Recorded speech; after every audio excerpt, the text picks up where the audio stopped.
Greetings, Space Marines! FiOth here, and today, by the grace of the Emperor, we were gifted the latest patch 4.0, adding lethal difficulty and a brand new op alongside some cosmetics. In this video, I will be breaking down the entirety of the thing, showing some of the new gameplay, and if you're annoyed by the fact that I will have some annotations on the screen so you will be able to read what's happening, I will upload the entirety of this mission soon after and link it at the end of the video and in the description so you can go watch it at your leisure in case you're still working and you can't go home and play yet. Without further ado, let's get to it. The dev state: Hi Space Marines, the latest patch is here. It brings new content along with various tweaks and improvements. Make sure you read the full note here. It starts with the declaration of the new op, new content, new operation termination. This new operation takes place on planet Kadako. New dreadful foes have arrived. Make good use of the artillery to annihilate them. This is the new boss operation that we were shown in the latest trailer, and let me tell you right now that this is an exciting new mission with a very exciting fight at the end. Added lethal difficulty for operations. Major highlights of it: ammo crates have limited refills per player, majority enemies can become enraged and will be more deadly and harder to kill, armor restores from finishers only work if you stay close to your battle brother. Overcoming such a challenge will grant you new cosmetics. Added photo mode in operations but only on solo play. This is pretty interesting. I'll have to extensively test it offline and on the streams. I invite you all there. For me, the highlight here is the ammo crates have limited refills per player and not a team total, because playing with randoms could probably screw you up if it was. And majority enemies can become enraged and will be more deadly and harder to kill. Enraged is a totally new effect I'll have to also test. Armor restores from finishers only work if you stay close to your battle brothers. No more roaming around like buffoons. We have to stick together and work together, or we will not be able to recover, and this will be deadly indeed. Gameplay and balancing tweaks. This is one of the most interesting parts of the patch. Melee archetypes. Fencing weapons perfect party window will now have the same duration as balanced weapons, but it will start from the first frame of party animation. That means the window stays the same, but as soon as you click that button, if you have fencing, you will be able to intercept the enemy attack. It makes balanced weapons a bit more desirable now, and fencing a bit more balanced. You can't just spam them. Also, perks that benefit the party window will now benefit pretty much every archetype flat, instead of being overkill when you have fencing. Melee perks. Chainsaw, Power Fist, Combat Knife, Charged Attacks perks get significant damage increase. That's very nice. I suppose the Stomp gets pretty nicely buffed by this specific buff. Basic Auspex Scan, bonus damage on bosses is reduced by 30%. Here we go, we're in nerf territory now. Melta Charge, damage to bosses is reduced by 70%. I'm never picking up a Melta ever again. Enemy Spawn Director PvE. Tweaked idle spawns. Enemy variety within waves is now less random, while enemy variety between waves is bigger. Extremist enemies can now spawn with additional enemies. I already noticed this. We were just roaming and there was a Ravana in between some warriors. Difficulty. Ruthless. Ammo crates have limited refills per player, just like with lethal. Ruthless again, players armor reduced by 20% and substantial players armor reduced by 10%. Okay, now Ruthless had become a tad too easy. I don't think substantial needed any tweaking. It is the in-between difficulty now. It is exactly at the middle between just the standard and then going to Ruthless and lethal. It's the midpoint. I don't think this was very warranted. It is a small nerf, but still a nerf. I don't understand why they're going this way. I hope they don't go the Helldivers way, because that will be painful indeed.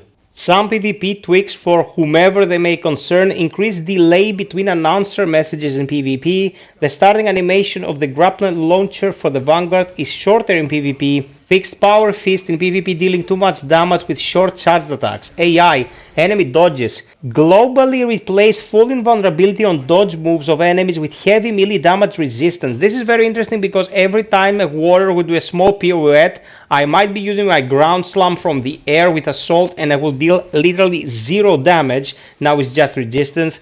Rubric Marine with bolt gun. Disengage teleport max distance is slightly reduced. Always good. Customization. More options for colors. Customization for chaos. It gives you more options in the heraldry. You can go and check them at any given moment. Decal colors. Solid green, chrome red. Colors. Added Liberator gold color.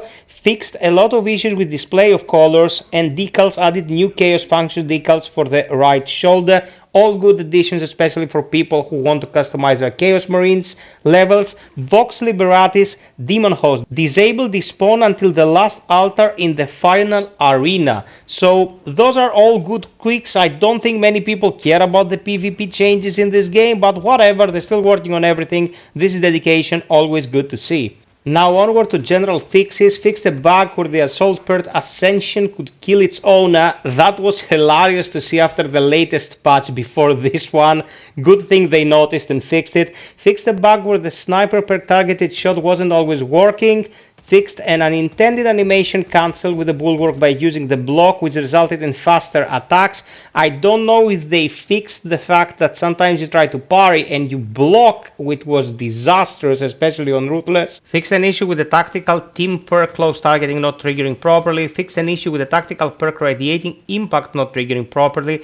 Fixed an issue with sniper per guardian protocol cooldown not working properly. Fixed an issue where sound was lost after switching the speaker configuration. Never happened to me. Fixed several issues in trials. Do people still do those? Anyway, fixed several issues that were causing loss of saves. This could have been disastrous. Never happened to me, but especially with how the cross save works, things could get a bit iffy. I am glad they are addressing this.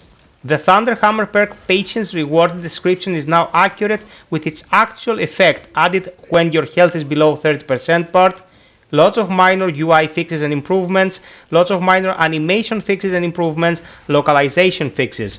Tech, crash fixes and general stability improvements, fixed several connectivity issues causing disconnects for players, slightly improved performance, fixed issues controllers not working with Steam input enabled.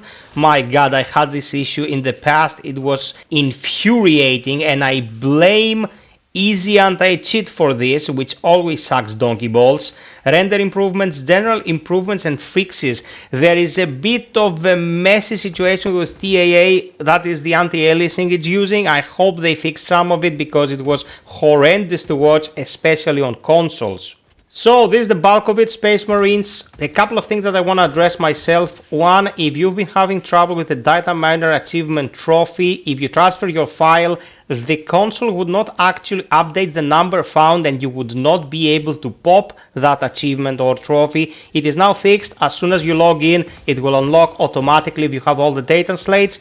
And two, there seems to be some differentiation in how the Bulwark's contested health recovery functions now.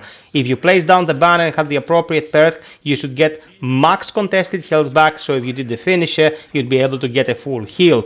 Now you don't seem to be able to do that. I'll have to test it with various perk configurations. I'm not sure if that is the intended effect or if they mess something up with the patch. Nonetheless, guys, I invite you all to our streams. We will be covering everything that's happening in the game. Sub, like, and hit the notification bell, and until next time, be well, stay frosty, and always strive for perfection. Cheers!